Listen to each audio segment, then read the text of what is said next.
Yeah, gotta aim for the top like, hold up. Yeah, I can never doubt myself, I know better. All of you critics be acting like you know better. Blowing the smoke, but I know when the dust settles that I'm in my element. It's evident that there's levels to the game.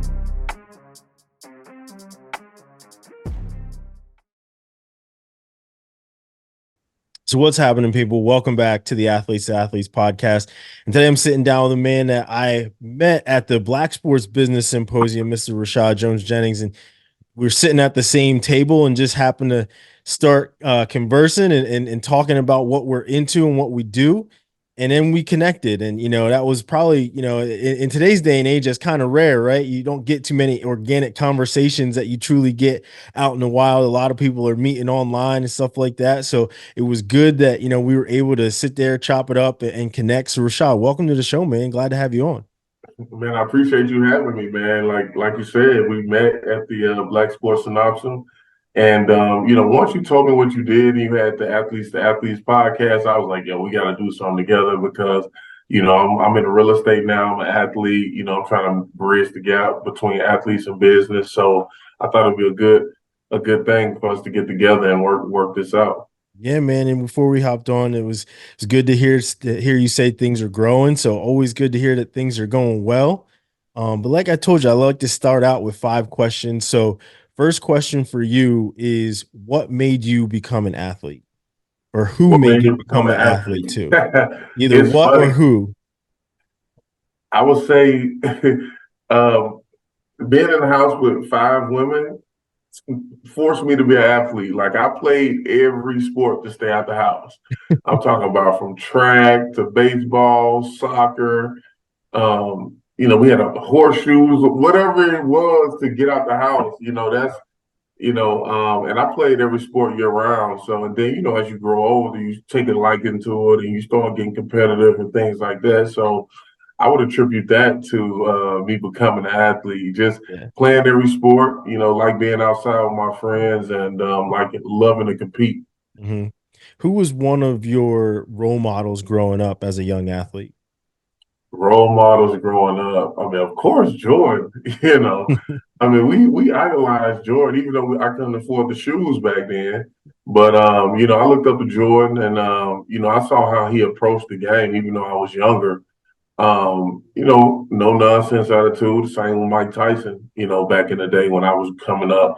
So, I think all the black athletes that was at the pinnacle of their game when I was coming up, I looked up to and had some, just took some from each one of them. Hmm. Now, you've transitioned into business. What was something that you wanted to accomplish in business once you made a transition from athlete to businessman? Man, that was a great question. One of my main things, and my answer is going to be a little different because I played professional basketball, and I was forced out due to injury. So, you know, what I told myself is I wanted to get into a second career that allowed me to make as much or more than I was making as a professional athlete. And it's not that I chose real estate. I had an uncle that used to always kind of talk to me about real estate every time I see him and just kept planting those seeds. And then one day he gave me a real estate book. And I wasn't even reading books at the time. And I didn't read it at the time. It took me a couple years to read it. But once I did read it, I dove in it and I was like, man, this is what he was talking about the whole time. So those kind of instances led me to transition over into real estate. Hmm. As an athlete, what's a memory, maybe a game or a play or a competitor that you'll never forget had a big lasting impact on you? Oh man, that's an easy one. When I was in college, I got 30 rebounds in the game. I broke the NCAA Division One record for rebounds in the game. I broke the Sun Belt Conference record for rebounds in the game. So that moment was big for me, and it was crazy because I mean nobody's counting rebounds. Like when you what sport did you play? Basketball, football, or I was football. In college, I was okay? So football. like in basketball, if I'm scoring, I kind of know how many points I got. Like, not even really counting, but just knowing, like, okay, I did this, I did this. But rebounding, you really kind of don't know, right? So towards the end of the game, coach was like, get 26, get 27. We'll have a media timeout. He'll be like, get 28, get 29. And I didn't know what he was talking about. But he was talking about, like, get the 29th rebound, get the 30th rebound. And I'm like, all right, whatever, like, so that was the lasting memory. And I remember, man, after the game, everybody coming up to me saying, man, you broke the record, you broke the record. All I could think about, I was pissed because I let about 3 or 4 of them get through my hand. And then, so I've just always been a competitor and just not never being satisfied. But that was one of the moments that, I mean, I remember, verbatim. And the team that I did that against, they can thank my coach that did the scout report because he hyped them up and pissed me off. So I had to take them down through there. Now, as a businessman, we talked about, the Michael Jordan being one of the people you looked up to as a young athlete. As a businessman, who's a role model for you? Man, as a businessman, man, I got his name right on the tip of my tongue. Played for the Bucks. He's one of the athletes. He has he sold them now. He had about 100 Wendy's and 100 Junior Bridgman. Okay. Junior Bridgman, that's one of the guys that I really look up to. I did a lot of studying up on him, how he was able to do it. Because, when Junior Bridgman was playing for the Bucks, I mean, they was probably getting $200,000, $300,000 a year. They weren't even getting like millions. Mm-hmm. But and another thing that I like about him, which made me respect him even more, was when he was playing with the Bucks in the summer, he would go work at Wendy's to learn the system.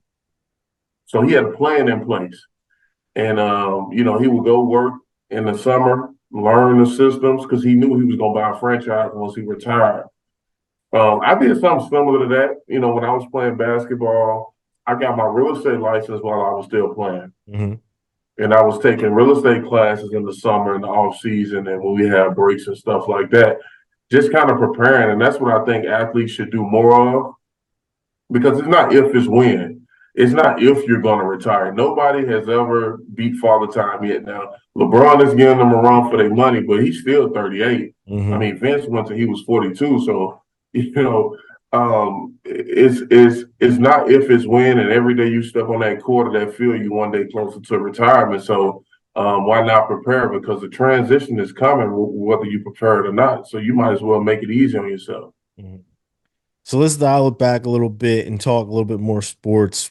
Growing up, was it your goal to make it to the NBA, or were you just playing sports, having fun, and recruiting started to hit you and coaches started calling, and then it became more of a goal to make it to the NBA? Well, this is the thing, right? So I had a different story. I was a late bloomer, so to speak. So I wasn't the one that was getting all the recruits in school. I actually had no scholarship offers out of high school. I walked on at my college. I played intramurals my first year. Then I walked on my second year. I became an All-American in that second and third year. And, just progressively getting better. Just keep showing up, keep getting better, keep getting better. I remember it was days that, we would end practice, everybody go home, and I would stay after and get more weights in and shoot more shots. And I didn't even know how I was getting home. Like it was just like, I figured that out when I get to it. But I got a goal in mind, and I gotta do more than what everybody else is doing. So it wasn't. I remember I was in junior college, and like I said, I was just trying to prove myself to get on the court, let alone make it to the NBA or go get a Division I scholarship. I remember because I told you I walked on. One day, coach called me to his office. This is probably after the second game. I didn't start the first game. I didn't start the second game, but I started starting after that second game. And he called me into the office, and he basically gave me a scholarship. So now I'm on scholarship, and now I'm one of the guys. But I was already on academic scholarship, Mm-hmm. you know. And then another time he called me into his office and he was like, "Well, when you get to your division," he said these words, and I didn't even know I could go Division One. I wasn't even thinking like that. Like I said, I was just trying to get on the court. I was trying to make the team. And he was like, he said these words. He said, "When you get to your Division One school," and that's when it clicked in my head, like, man, I can go D1.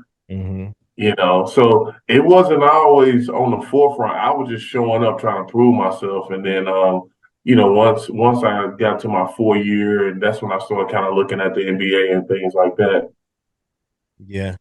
Yeah, and then once you get to the NBA, and in a past episode, I had my brother on, and my brother and I, we're 8 years apart, but we both played college football, and I asked him something that I'd never asked him before, of like, what was your welcome to college football moment?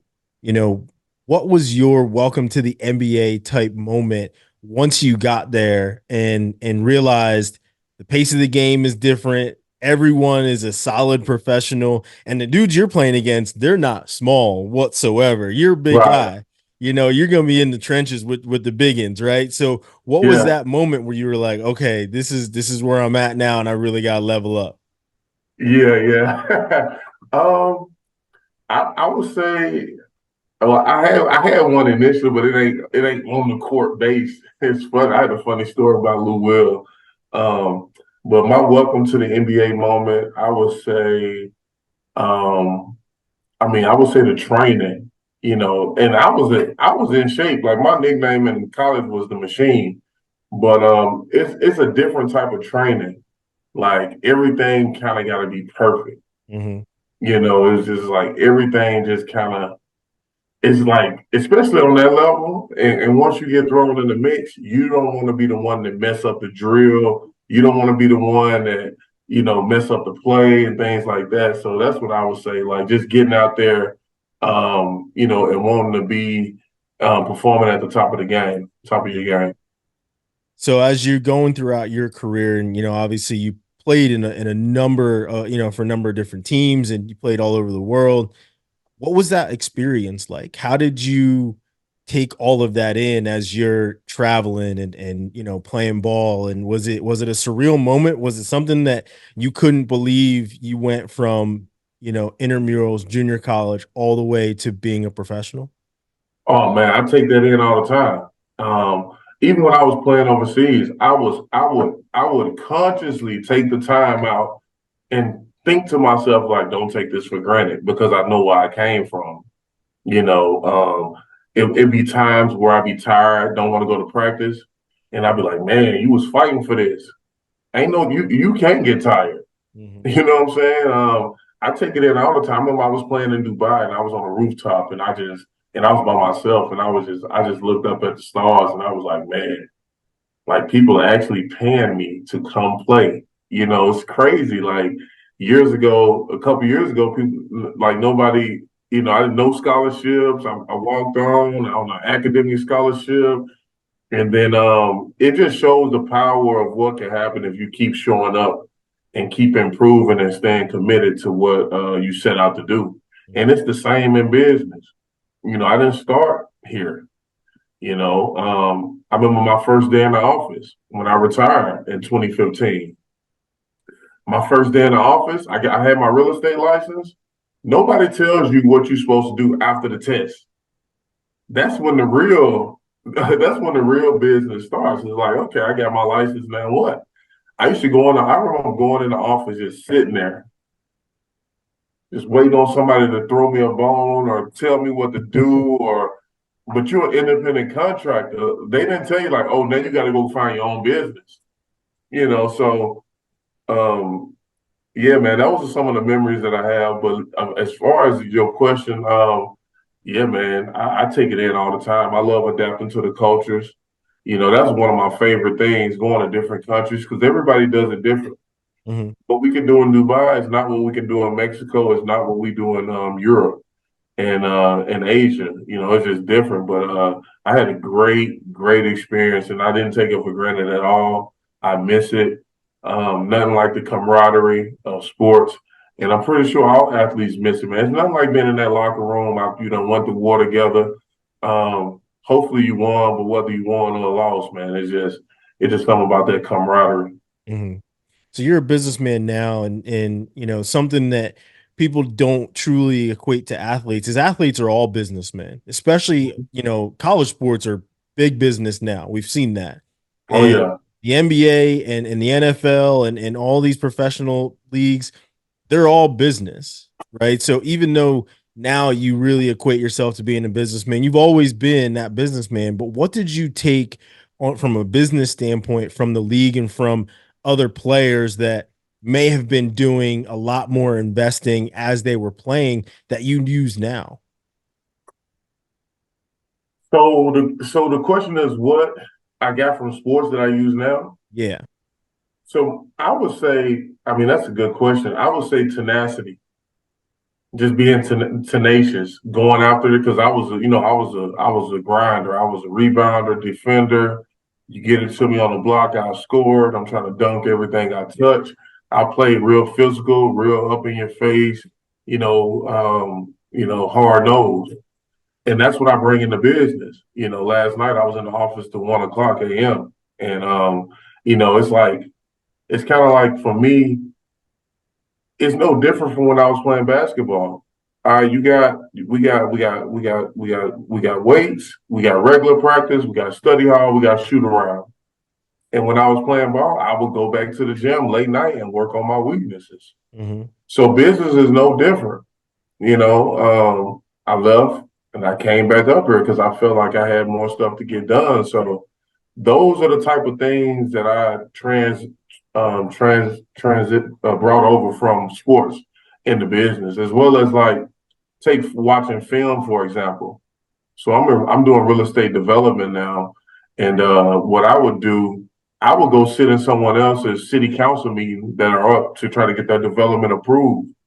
For me, that's like watching film Mm-hmm. because now I get to see who's who on the city council board, who's the smart ass, who's what I'm saying, what they want, and now when I come, I can present it as if, oh, I already know what y'all want because I set in on someone else's and I heard the feedback that you gave them. Mm-hmm. So those type of things is some of the stuff that I transition over from sports to business. Yeah. So as a real estate developer, and you said that your uncle gave you the book and you got your license when you were still in the league. What was that first goal that you kind of checked off that let you know that you were doing the right thing, right? Everybody has a passion. Everybody gets into something that they're not too familiar with that they're passionate about, but Mhm. it's really not until you accomplish something in that new passion that it solidifies that, I can be where my feet are. This is where my feet are supposed to be. What was Right. that for you? For me, it was the mindset change because you don't know what you don't know, especially coming from where I come from. We don't walk out the house and see real estate developers. We don't walk out the house and see doctors and lawyers. Like everybody kind of in survival mode, right? So you don't know what you don't know. For me, it was route go to the league or coach, and that's like that for a lot of people. Guidance counselors trying to send you to the military. You know what I'm saying? We don't know no better. We listening to them as an authority, but we don't know what we want at that age. So I think was the mindset change once I started reading books and knowing what was possible. It's like, man, I didn't know this. Like simple stuff.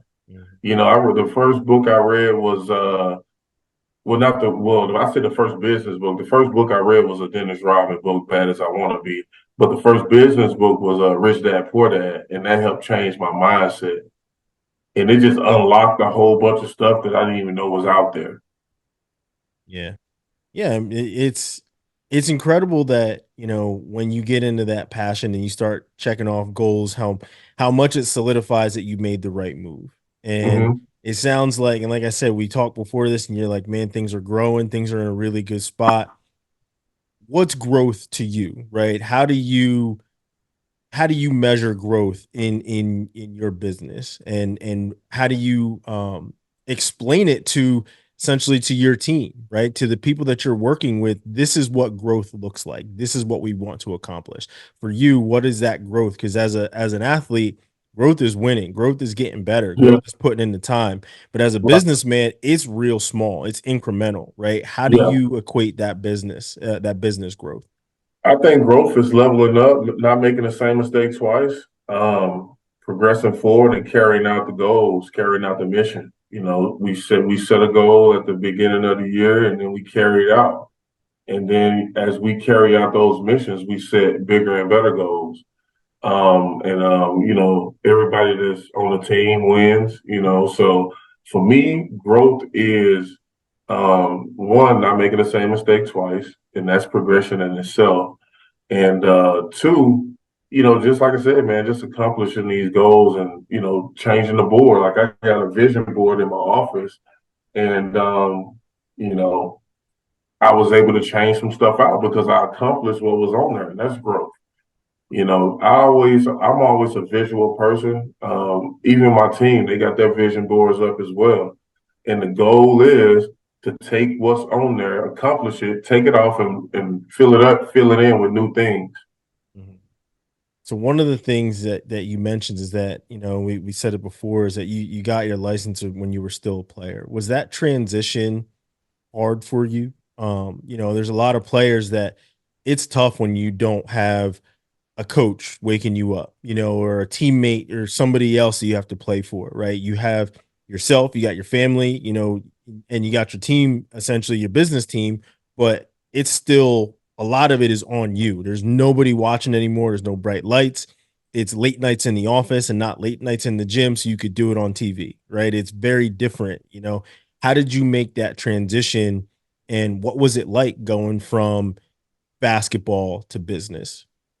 Well, I'm fortunate to have uh, a gene in me that I never had to have anybody push me. You know, even when I was in high school, nobody, like my mom was a teacher. I knew she was big on education. Nobody had to tell me to go to class. Nobody tell me to do my homework.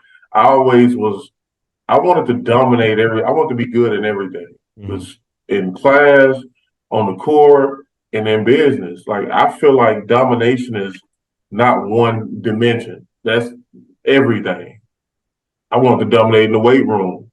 You know, when we on the track at 5 a.m. in the preseason, and coach separates the bigs and the guards because he don't want us cluttered up. The guards get a head start. The guards get a head start, and the bigs start probably a minute later, so we're not bunched up. My mentality was to catch the guards. I mean, I always had that. Like nobody had to ever tell me to wake up. You know, I never missed the 5 a.m. I mean, I just always wanted to show up and get busy.